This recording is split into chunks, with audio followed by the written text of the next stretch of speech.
The gentleman from Kentucky is recognized. Thank you, Mr. Speaker, and I thank my friend, the gentleman from South Carolina, for his leadership on the Foreign Affairs Committee, his leadership in the Congress, and his advocacy for the free people of Ukraine. Mr. Speaker, as the United States and our NATO allies and other allies respond to Vladimir Putin's unprovoked and brutal attack on the free, sovereign, and independent nation of Ukraine, we must assess the many ways in which Russia is seeking to evade sanctions. And that includes the extent to which Russia is turning to China to enable its aggression. Mr. Speaker, the unholy alliance between the Chinese Communist Party and the authoritarian oligarchs running the Kremlin is a serious threat to the United States and our allies, and it's enabling this illegal aggression against Ukraine.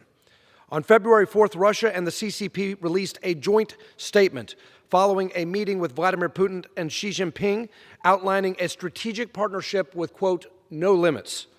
Following Russia's illegal invasion of Ukraine, China refused to condemn Russia's gross violation of international law.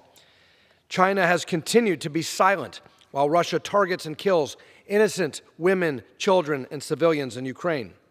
Instead of condemning Putin's war crimes, the CCP is rewarding them.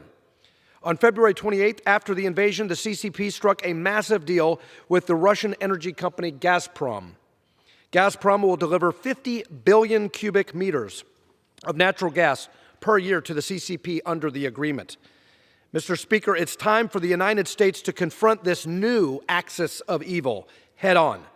My legislation, the Assessing Xi's Interference and Subversion Act, or the Axis Act, requires the U.S. State Department to submit an ongoing report to Congress detailing the CCP's support for Russia before and since the invasion of Ukraine. This includes troubling reports about CCP efforts to assist Russia in evading the effects of international sanctions. The Axis Act also requires the State Department to submit its first report to Congress within 30 days of the bill being enacted and 90 days thereafter. I plan on receiving a commitment from Secretary Blinken at tomorrow's Foreign Affairs Committee hearing that he will comply with this deadline. I want to thank my Democrat and Republican colleagues on the House Foreign Affairs Committee, including Chairman Meeks and Ranking Member McCall. I want to thank my friend from Minnesota for his support of this legislation, and my friend from South Carolina as well, and for helping us unanimously pass this bill out of committee. The threat that this new axis of evil poses to the United States is not a Republican or Democrat one, it's an American one. And this full report on the Russia-CCP alliance will inform the American public and enable lawmakers to begin positioning the United States to overcome this geopolitical challenge.